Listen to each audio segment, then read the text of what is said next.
Olá, tudo bem? Eu sou a professora Letícia, professora de matemática do campus Cubatão e atualmente coordeno junto com a professora Jamiele o grupo de estudos de matemática para alunos ingressantes. Esse projeto tem por objetivo trabalhar alguns conceitos de matemática para ajudá-los no desenvolvimento do que a gente chama de letramento matemático, que envolve o raciocínio lógico, a competência de resolver problemas, de fazer cálculo mental. Para a aula de hoje, para essa nossa primeira semana, nós separamos o tema padrões e regularidades. Mas antes da gente entrar no conteúdo, vou contar para vocês um pouquinho como é que vai ser a nossa trilha da semana, o percurso que vocês vão fazer em relação ao conteúdo. Então, para começar, vocês vão assistir a essa videoaula e na sequência nós vamos deixar para vocês alguns exercícios, uma lista de exercícios para que vocês pensem sobre o conteúdo. Ainda nessa semana, na quarta-feira, nós faremos um plantão de dúvidas. Então, deem uma olhada nos exercícios, anotem as dúvidas, as perguntas. Será um momento também para a gente se conhecer um pouco melhor, para que vocês mostrem o que vocês pensaram, até onde vocês chegaram nos exercícios. E é legal, né? Porque a gente vai acabar se conhecendo um pouco mais. Para isso, a gente vai usar a RNP, que é a plataforma oficial para videoconferências do Instituto Federal. Depois a gente explica melhor para vocês como acessá-las, tá bom? Depois do plantão de dúvidas, nós vamos deixar ainda uma sessão de cálculo mental. A ideia é que sejam poucos exercícios para vocês irem desenvolvendo uma destreza com o cálculo. Na sequência, terá também alguns testes relacionados ao tema, então nesse caso padrões e regularidades. E por fim, uma sessão de resolução de problemas, para que vocês criem o hábito de pensar um pouquinho fora da caixa. Eu espero que vocês gostem do material que a gente organizou para vocês e que vocês interajam com a gente, né, no desenvolvimento desse projeto. Então, para falar de padrões e regularidades, o caminho vai ser o seguinte. Primeiro, nós vamos trazer para vocês algumas definições e conceitos principais, né, desses temas. E depois, nós escolhemos falar de sequências. Sequências de números, sequências de figuras que têm por trás uma certa lógica. E nesse caso a gente vai estudar dois tipos de sequências, as sequências repetitivas e as sequências recursivas. Qual que é o nosso objetivo com isso? Realizar algumas investigações a partir das regularidades e dos padrões em sequências numéricas para resolver situações problemas. Por exemplo, eu tenho uma sequência que começa assim, 2, 4, 6, 8, 10. A gente já sabe que essa seria a sequência dos números pares. Será que eu consigo descobrir qual que é, sei lá, o elemento que está lá na posição 77? Será que existe um padrão nessa repetição? Será que existe uma regra que vai nos ajudar a descobrir lá qual é o termo que está para frente na sequência? Então, é nesse sentido que a gente vai relacionar padrões, regularidades e sequências. Vamos começar a falar do tema, que eu acho que vai ficando mais fácil com os exemplos. Então, primeira coisa, a definição. Nós tiramos a definição de um dicionário comum. Padrão, base de comparação, qualquer objeto que serve de modelo para o outro. Regularidade, qualidade de regular, conforme as regras, que demonstra constância, continuidade, que se repete em intervalos iguais. Então, vocês devem estar percebendo que as duas palavras, né, têm assuntos ali bastante semelhantes, né? Falar de regra, de comparação, de modelo. Isso porque esses dois aspectos eles estão totalmente relacionados. Como que eles se relacionam? Normalmente a gente enxerga, parece que o nosso cérebro está acostumado a observar padrões na natureza ou padrões nos objetos. E aí a gente percebe que tem uma lógica aí por trás. O que a gente faz na sequência? Tenta investigar e descobrir qual que é essa lógica. Então, mais ou menos assim. O primeiro passo seria perceber que existe um padrão e tentar enxergar qual que é aquele padrão, né, que a gente observa ali em algumas situações.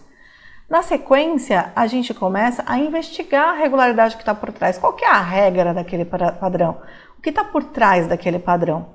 Para, por fim, a gente conseguir generalizar com uma propriedade. Então, por exemplo, a sequência que eu usei, 2, 4, 6, 8, 10, eu poderia, no final, dizer que era a sequência dos números pares, ou a sequência dos números que podem ser escritos da forma 2n, enfim. Eu poderia, ao final, né, da observação de um padrão da explicitação da regularidade, conseguir falar qual que é a propriedade desse conjunto aí de números no caso de uma sequência.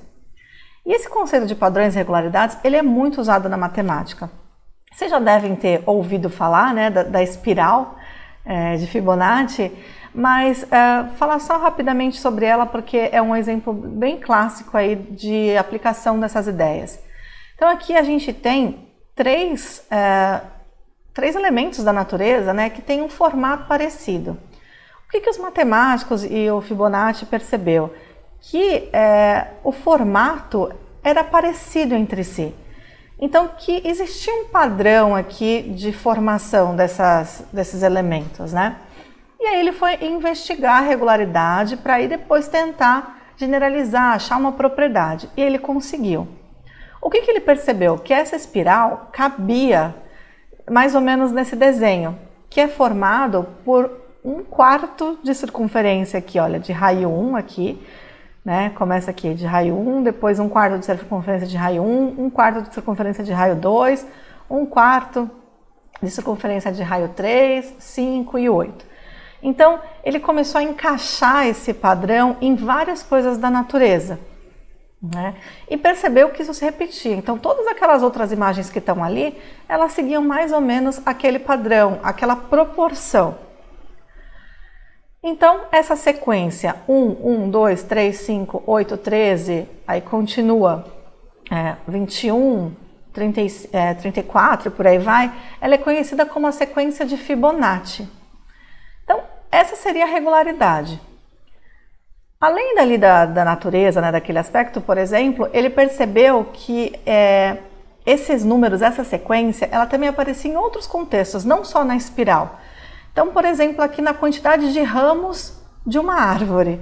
Então, aqui embaixo ela tem 1, né, seria um tronco, depois 2, 3, 5, 8. É claro que isso é um desenho, né, mas é uma representação que a gente encontrou na internet, mas que pode ser observada em várias árvores aí da natureza. Então, essa sequência não era só lá na formação da espiral, em outros locais ela também aparecia. Um outro exemplo bem clássico dessa sequência é em relação à quantidade de coelhos aí de uma ninhada. Então, sabe-se, né, que os coelhos, depois que eles nascem, a partir do 2º mês de vida, eles já podem procriar. Então, houve aí uma observação de quantos casais de coelhos existiam ao decorrer do tempo. Então, considerando no primeiro mês a gente tem aqui um casal de coelhos, né? Passou mais um mês, continua em 1. Aí na sequência eles vão procriar, né, e gerar mais um par de coelhos. Então a gente já tem 2 pares de coelhos. No mês seguinte, os coelhos que já estão maduros, eles vão procriar mais um par de coelhos. E esse vermelhinho aqui vai ficar esperando. Então a gente já tem 3 pares de coelhos. A partir do mês seguinte, esses coelhos que estão na cor vermelha também já vão poder procriar. Então, eles geraram aqui mais um casal de coelhos, né? O casal preto gerou mais um casal de coelhos e o azul ainda não. Então, são 5. No mês seguinte, são 8. No próximo seriam 13. Depois 21 e assim sucessivamente. Então, percebam que existia um padrão em relação a vários temas, né, da natureza. Isso foi observado pelos matemáticos que investigaram a regularidade e chegaram aí nessa sequência. E eles se aprofundaram nessa sequência. Eu não sei se vocês perceberam, mas tem uma lógica por trás desses números que estão aparecendo. Talvez até vocês já conheçam, né? Qual que é essa lógica da sequência de Fibonacci? Então aqui tem os números, eles estão coloridos de propósito. O primeiro número é o 1. O próximo número é o 1, depois é o 1 de novo e depois vem 1 mais 1, 2. Então eu somei esses 2 números aqui e cheguei no terceiro, 2. Na sequência, se eu faço 2 mais 1, eu chego no 3. Então 2 mais 1, 3. Depois o próximo, se eu faço 2 mais 3, eu chego no 5. Depois, 3 mais 5, eu chego no 8. 5 mais 8, eu chego no 13. E assim sucessivamente. Então, qual que seria a propriedade da sequência de Fibonacci? Que um termo, ele é a soma dos 2 termos anteriores. né? Isso é claro a partir do terceiro termo, né? Esses dois primeiros acaba ficando como definição esse 1 e 1, né? Mas então percebam, os matemáticos observaram um padrão, investigaram qual que era a regularidade por trás desse padrão, para aí depois, de fato, conseguir caracterizar uma propriedade, generalizar essa propriedade, né? Então, esse seria um exemplo aí de observação de padrões e irregularidades na natureza nesse caso. Não existem só sequências com números, existem sequências com figuras também. Vou colocar aqui para vocês 3 sequências. Tentem pensar em como que elas foram formadas. Mas não vale só olhar e dizer, é assim, o próximo triângulo vai ser de tal forma. Pensem no seguinte, tentem identificar o padrão que se repete em cada sequência. Depois, tenta perceber a regularidade que organiza esse padrão. Como que é a regra para formar esse padrão? O que acontece depois do quê? Por fim, pense se você consegue explicar a regularidade por meio de uma propriedade. Dizer, como assim, se você conseguisse explicar para alguém que não está vendo a sequência como ela é. Como é que você faria? Então, pausa o vídeo e pense um pouquinho. E aí, conseguiu? Vamos para um próximo trio aí de sequências. Faça a mesma coisa, identificar o padrão, tente perceber as regularidades e, por fim, explicitar qual que é a propriedade, como que ela é formada. Pausa o vídeo aí e pense um pouquinho.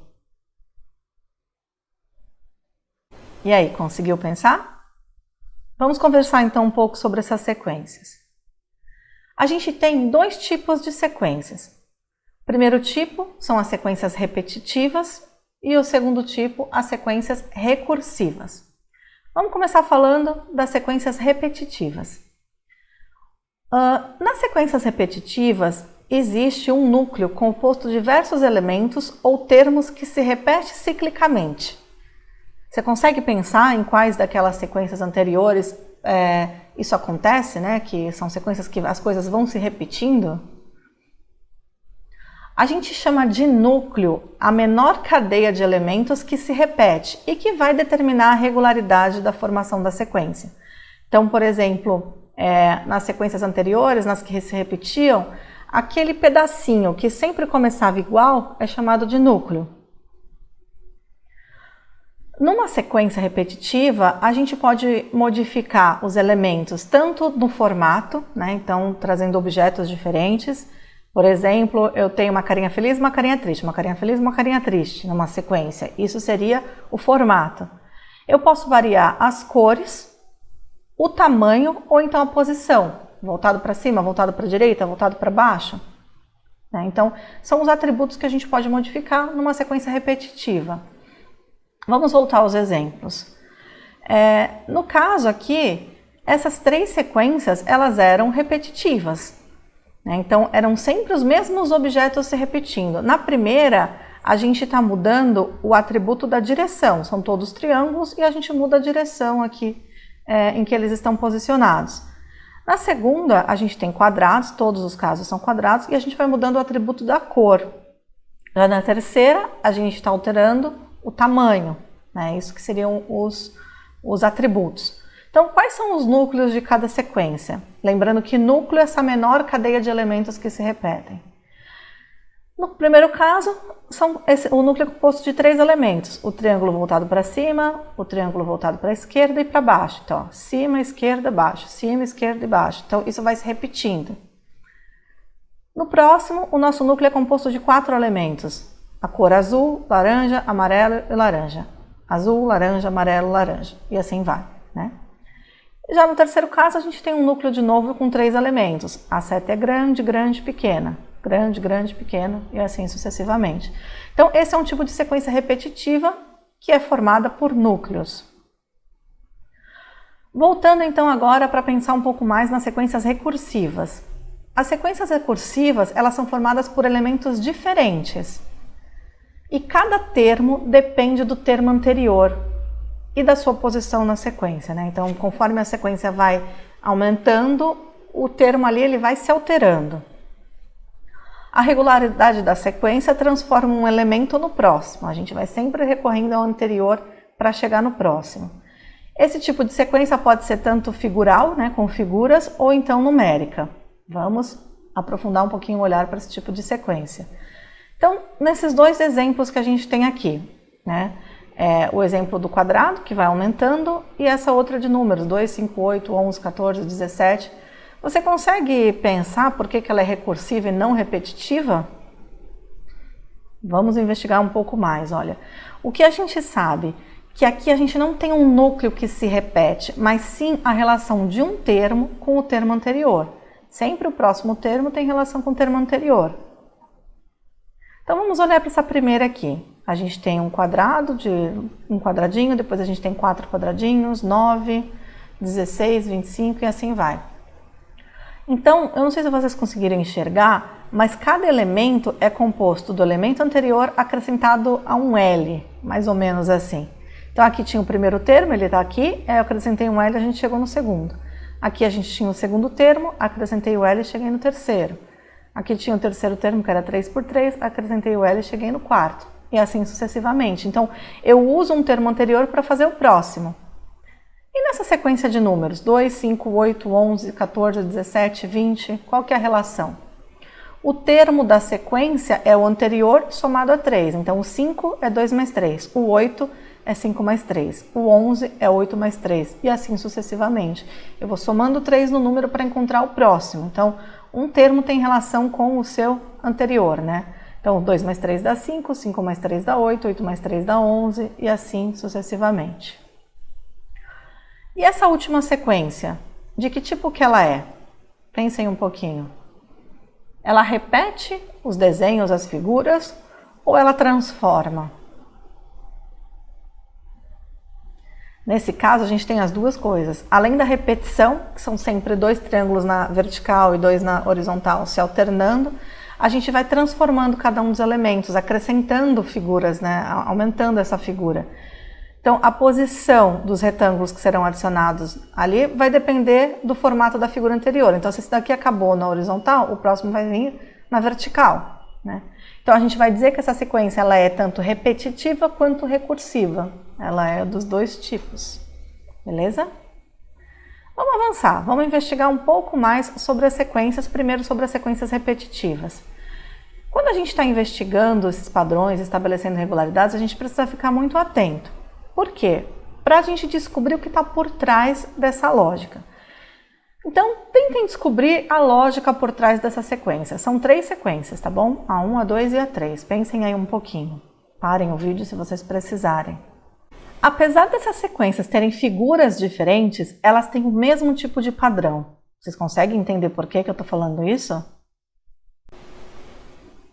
Deem uma olhada nas sequências. Por que elas têm o mesmo tipo de padrão? Elas têm figuras tão diferentes entre si. Aqui no primeiro caso, olha, a gente tem uma sequência com um núcleo de 2 elementos, né? Então, o óculos e a linguinha, óculos e linguinha, assim vai, né? No segundo, a mesma coisa, chorando de rir e triste. Chorando de rir e triste, e assim vai.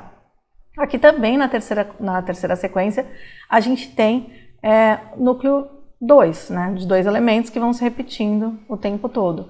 Então, por mais que não sejam as mesmas figuras, a lógica por trás é a mesma, o padrão é o mesmo. Agora deem uma olhada nesse próximo trio de sequências. Uma delas não tem o mesmo padrão das outras duas. Vejam se vocês conseguem descobrir qual é. Para o vídeo aí para poder pensar. E aí, conseguiram descobrir? A primeira sequência, né, na verdade a sequência de número 4, ela tem como núcleo 3 termos, 3 elementos. A sequência de número 5, ela vai se repetir de 4 em 4, então o núcleo possui 4 elementos. E a última possui 3, 2 repetidos aqui, né, e um terceiro diferente. Portanto, né, a gente tem que a sequência 4 e a sequência 6 têm o mesmo padrão, e a 5 tem um padrão diferente. Existe um jeito para a gente fazer essa análise, que é associar uma letra para cada tipo de figura. Então, por exemplo, aqui, o óculos de sol seria A, e a linguinha seria B. Toda vez que aparece o óculos de sol, eu coloquei A e A. E aí, a linguinha B. Então, B, B, B e B. Aqui a mesma coisa, né? As 3 sequências tinham o mesmo padrão. Então, essas 3 primeiras sequências apresentam um padrão do tipo AB. Tem um núcleo de 2 elementos e vai alternando entre 2 figuras diferentes. AB, AB, AB, AB e assim vai.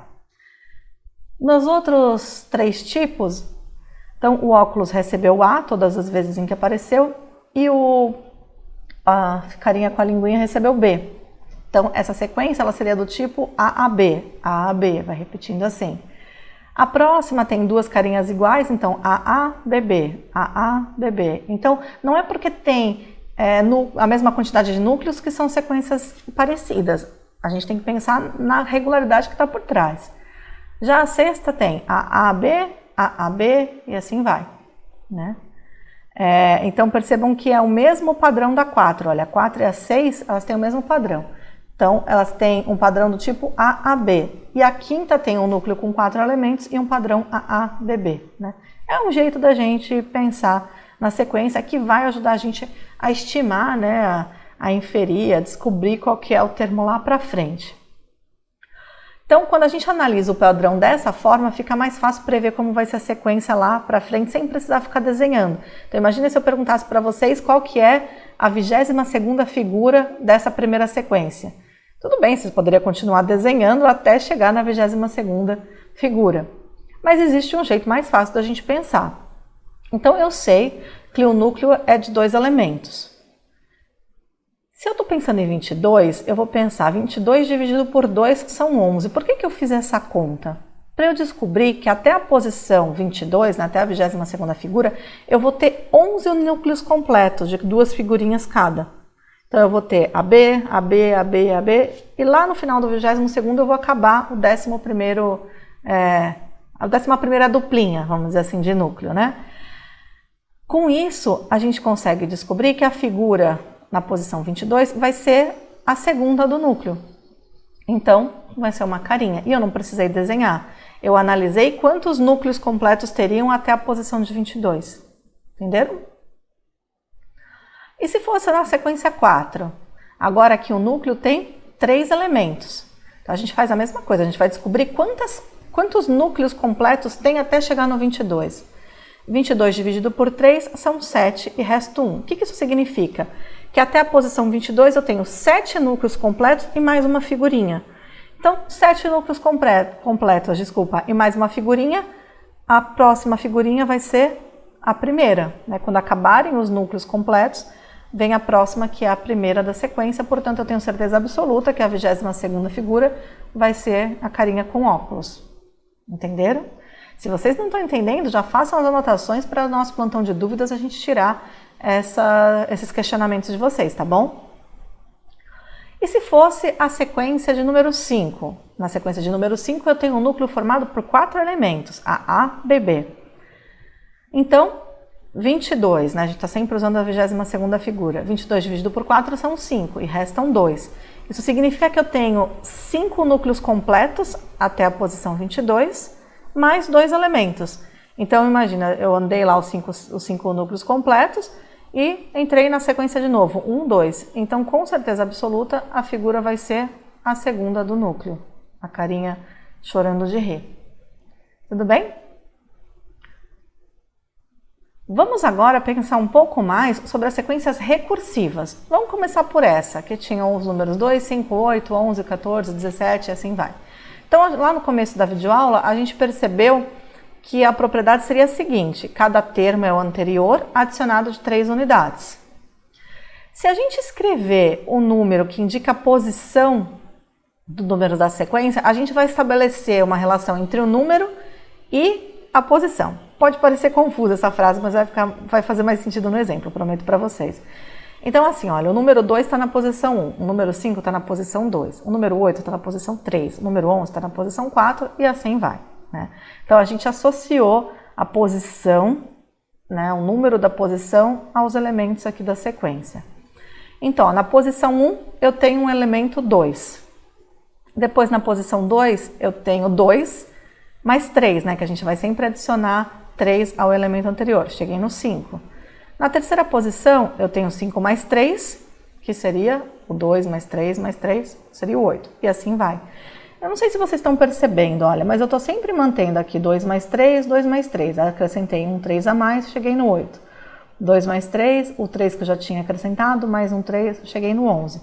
Então, existem várias formas de eu escrever. Então, eu posso escrever 5 mais 3, ou então 2 mais 3, que é o segundo elemento, mais 3. Ou então, ainda, 2 mais 2 vezes 3, que são esses dois 3 aqui. Ou então, 3 vezes 3, 4 vezes 3. Por que eu fiz dessa forma? Estou tentando mostrar para vocês que eu vou mexer sempre aqui, olha, a cada parcela, né, a cada elemento, eu vou acrescentando uma parcela de 3. Então, seria 2 mais 2 vezes 3, 2 mais 3 vezes 3, 2 mais 4 vezes 3 e assim vai. Então, os próximos termos seriam isso, olha.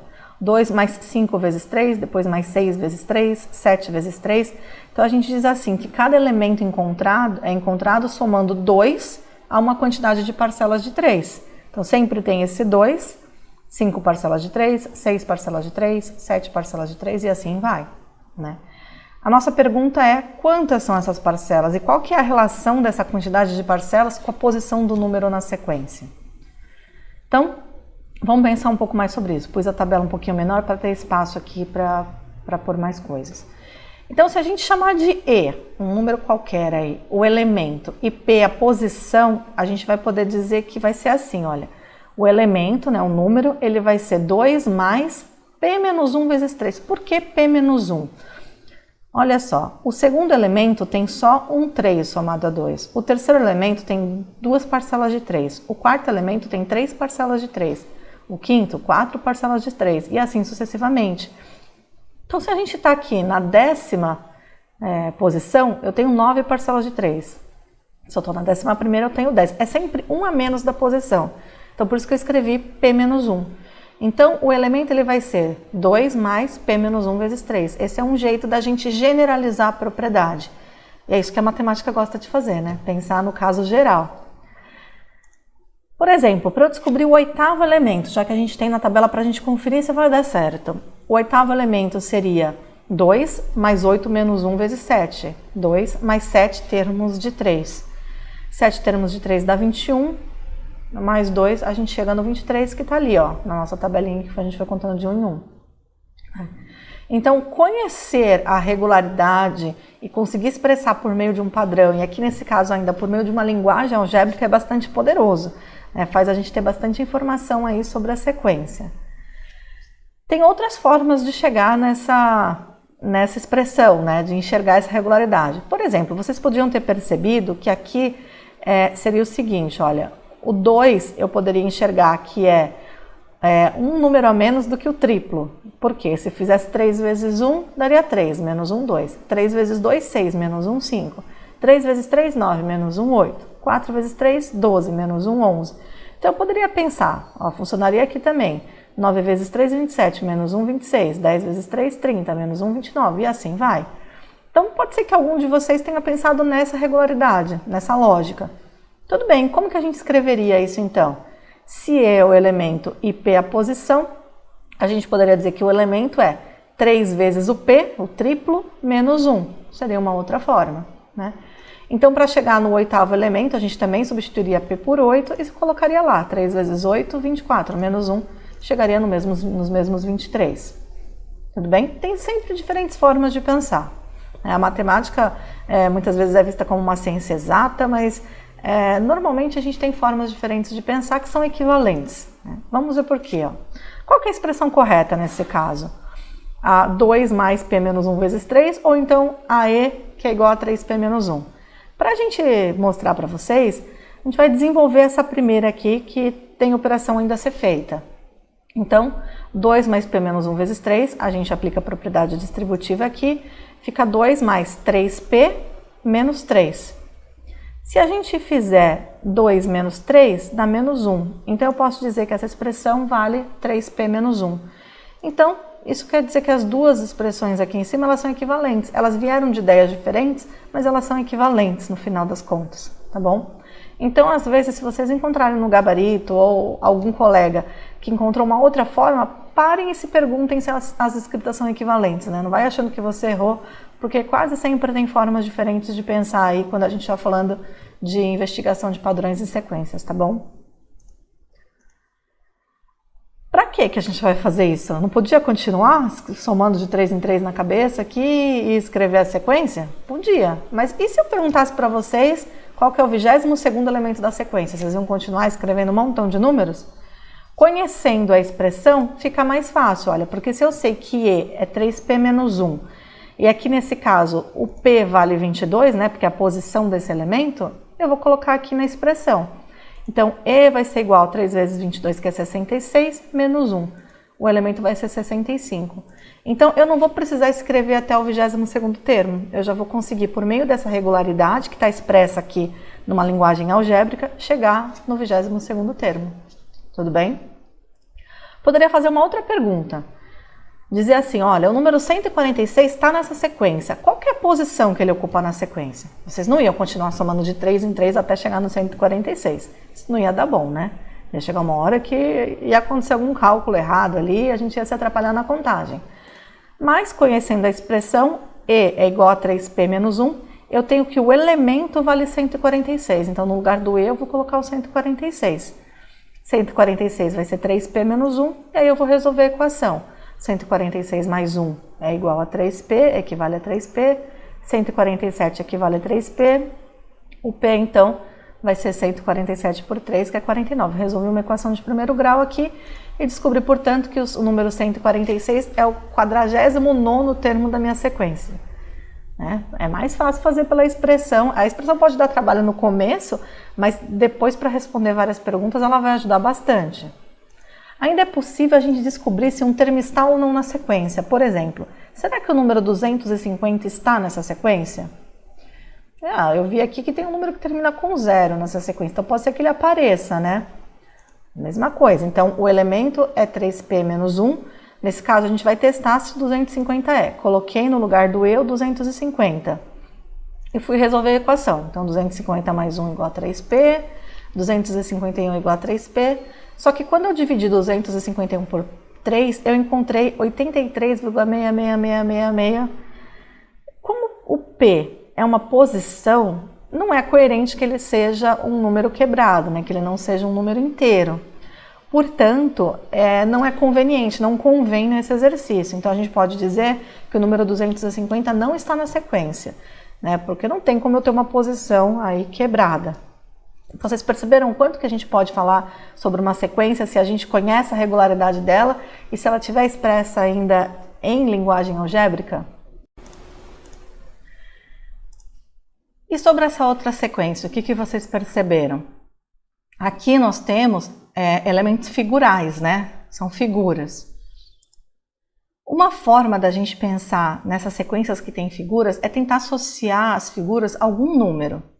Aqui nesse caso, o número que a gente poderia usar são as quantidades de quadradinhos, né? Os números são as quantidades de quadradinhos. Então, por exemplo, aqui a primeira figura tem um quadradinho, a segunda figura tem 4 quadradinhos, a terceira tem 9 quadradinhos e assim sucessivamente. A gente pode associar, então, essa posição, esse número, ao número de quadradinhos. Então, se é 1 eu tenho 1, se é 2 eu tenho 4, se é 3 eu tenho 9. Posso até esquecer das figuras, né? Tem gente que até gosta mais de olhar para os números ao invés de ficar olhando a figura. Eu não sei se vocês estão percebendo que a gente tem uma sequência de quadrados perfeitos. O segundo elemento é um quadrado de lado 2 por 2, então ele tem 4, né, de área, como se fosse 4 de área.